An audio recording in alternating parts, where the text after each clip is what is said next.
Bismillahirrahmanirrahim. Assalamualaikum warahmatullahi wabarakatuh.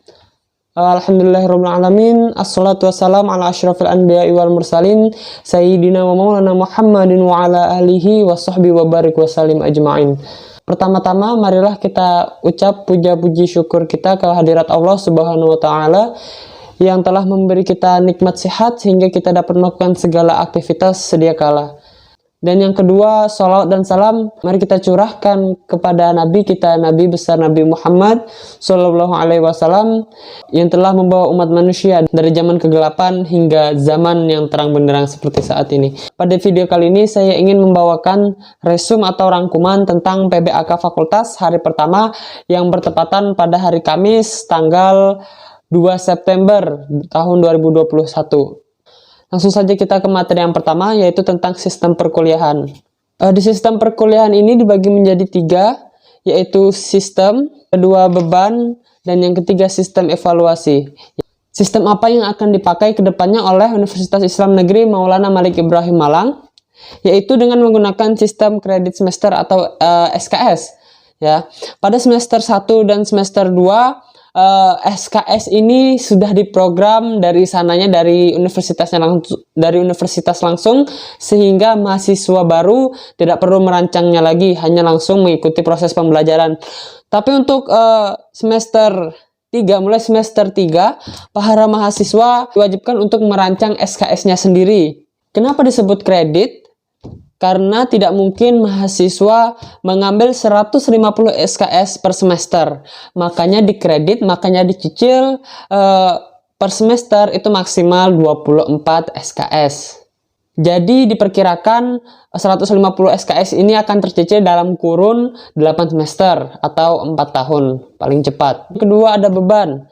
Beban studi yang harus diselesaikan ada 150 SKS yang tadi ditempuh dalam kurun waktu 8 semester atau 4 tahun yang tadi saya jelaskan. Dan SKS ini menentukan lamanya perkuliahan. Ada yang 2 SKS, ada yang 3 SKS, ada yang 6 SKS. Dan misalnya 2 SKS itu sama dengan 60 menit atau 1 jam. Ya. Yang paling banyak adalah skripsi. Ya, skripsi itu terhitung 8 SKS atau setara dengan 3 mata kuliah. Terus yang terakhir, yang 3 ada sistem evaluasi.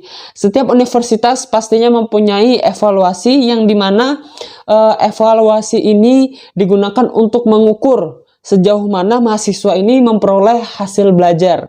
Ya, macam-macam sistem evaluasi di universitas-universitas, contohnya UTS dan UAS, ya, yaitu ujian tengah semester dan ujian akhir semester. Ya, yang kedua ada PKL atau praktek kerja lapangan, yang ketiga ada komprehensif, dan yang terakhir ada skripsi. Ini merupakan bentuk atau macam-macam dari sistem evaluasi. Dan selanjutnya ada PKL, yaitu pembinaan profesi keahlian. Ini untuk mahasiswa dilaksanakan melalui program magang, profesi atau praktek kerja lapangan, ya, dengan bobot 2 SKS pada semester 7. Berikut ini profesi keahlian di Fakultas Humaniora. Yang pertama ada pariwisata, yang kedua ada pengajaran atau pengajar, yang ketiga ada terjemah, mutarjim atau penerjemah, yang keempat ada jurnalistik, yang kelima ada perfilman sinematografi, yang keenam diplomat, ya. Dan nantinya setiap mahasiswa akan dikenalkan dengan syakat. Syakat ini terdiri dari beberapa bagian, seperti bagian operasional, cakupan layanan, dan pengelola pembelajaran. Jadi nanti di syakat ini pusatnya informasi tentang kemahasiswaan, tentang UKT, tentang jadwal pelajaran, dan yang lain-lain. Ini bertempat di syakat. Program perkuliahan nantinya itu akan memakai e-learning, ya. Jadi pembelajaran antara mahasiswa dan dosen nanti akan berlangsung memakai e-learning.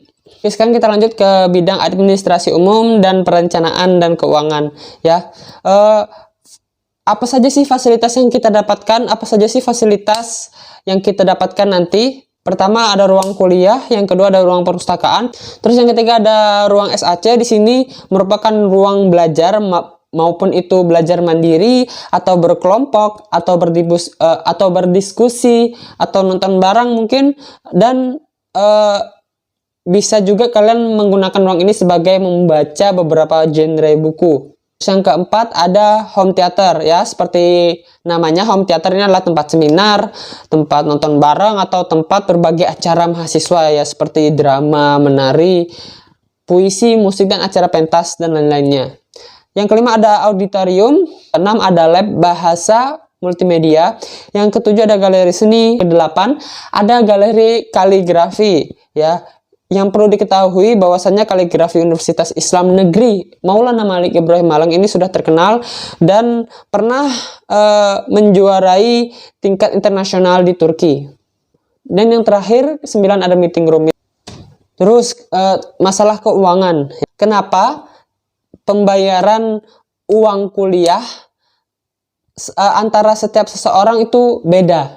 Ya, kenapa tidak seperti di SD atau di tingkat SMP atau SMA dan yang lain-lain yang menggunakan SPP, yaitu pembayaran bulanan dengan tingkat yang sama. Ya, perlu diketahui UKT atau uang kuliah tunggal itu bukan SPP atau tidak sama sekali seperti SPP. Ya, SPP itu jumlahnya sama, sedangkan UKT tidak. Karena apa? Karena adanya kebijakan perubahan yang menganggap SPP ini tidak berbasis keadilan ya. Untuk maka dari itu dibuatlah UKT atau uang kuliah tunggal sebagai sharing pembayaran atau saling membantu, ringan sama dijinjing, berat sama dipikul. Jadi UKT ini ditentukan sesuai kondisi ekonomi anak tersebut. Mungkin ada yang orang tuanya mampu, ada yang orang tuanya kurang mampu ya, jadi disesuaikan uang kuliahnya dengan kondisi ekonomi keluarga pada anak tersebut. Dan juga nih di setiap semester nanti itu ada banding UKT. Selain itu ada juga fasilitas beasiswa yang bisa diakses oleh mahasiswa, yaitu beasiswa prestasi, LPDP, Elzawa. Apa itu Elzawa? Elzawa adalah lembaga zakat dan wakaf milik UIN Malang sendiri dan beberapa lembaga lainnya. Materi selanjutnya ialah sistem pembinaan dan pengembangan kemahasiswaan ya. Perlu kita ketahui visi dari Fakultas Humaniora ialah terwujudnya Fakultas Humaniora integratif dalam memadukan sains dan Islam yang bereputasi internasional. Dan visi ini adalah yang akan diraih dan dicita-citakan oleh seluruh anggota Sivitas Akademika. Siapa saja anggota Sivitas Akademika itu? Anggota Sivitas Akademika terdiri dari dosen, tenaga kependidikan, dan mahasiswa itu sendiri. Dan ada juga misi untuk meraih visi yang tadi ya. Misi dari Fakultas Humaniora ialah memberikan pembinaan dan pengembangan kemahasiswaan berbasis nilai-nilai Islam dalam membentuk mahasiswa yang memiliki kedalaman spiritual, keagungan akhlak, keluasan ilmu, dan kematangan profesional. Yang kedua, menyelenggarakan kegiatan yang memacu penalaran dan minat bakat dalam bidang humaniora, budaya, teknologi, dan seni budaya yang bernafaskan Islam. Yang ketiga, mengembangkan jiwa kepemimpinan sosial dan kepeloporan dalam masyarakat berbasis nilai-nilai Islam dan budaya Indonesia. Terus apa sih tujuan Fakultas Humaniora ini memiliki visi dan misi seperti tadi?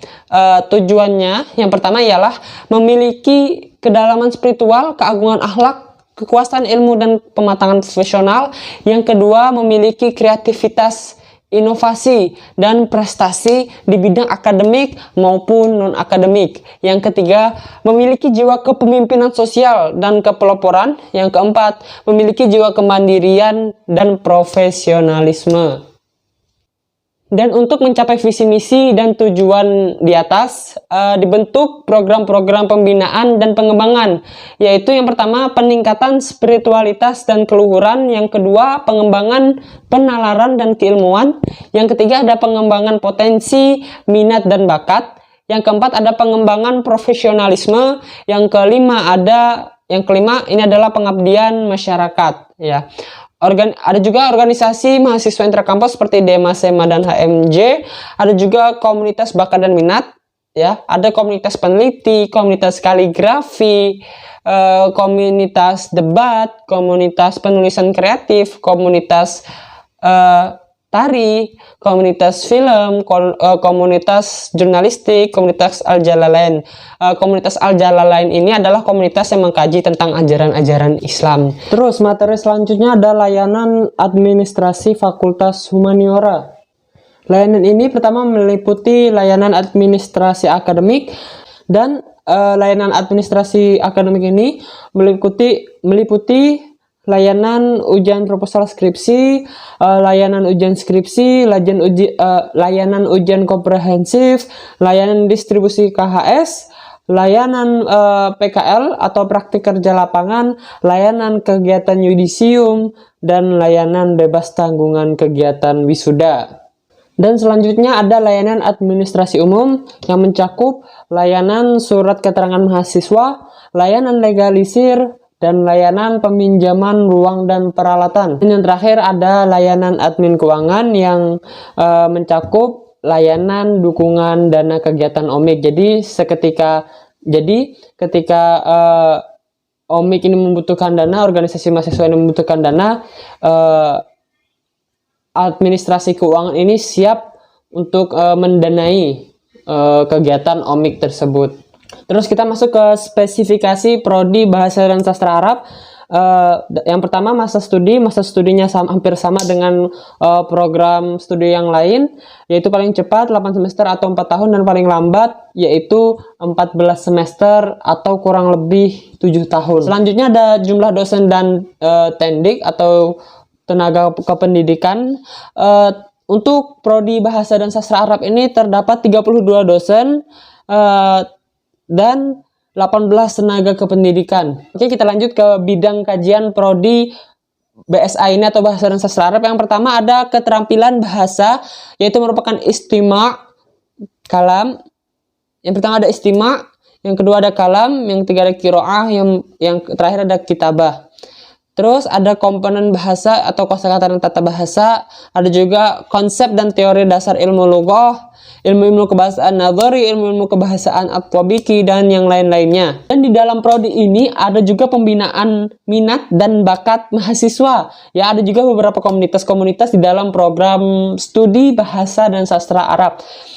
Komunitas yang pertama adalah komunitas mahasiswa peneliti, kemudian ada komunitas apresiasi sastra, kemudian ada komunitas debat atau El-Jidal, kemudian ada komunitas kepenulisan kreatif atau UKAZ, kemudian ada komunitas film atau Humanik, kemudian ada madrasah sastra dan bahasa, ada kajian kitab kuning, komunitas jurnalistik El-Fuad, dan yang lain-lain. Masih banyak komunitas yang sangat menarik di dalam mengembangkan minat dan bakat mahasiswa-mahasiswa di dalam program studi Bahasa dan Sastra Arab ini.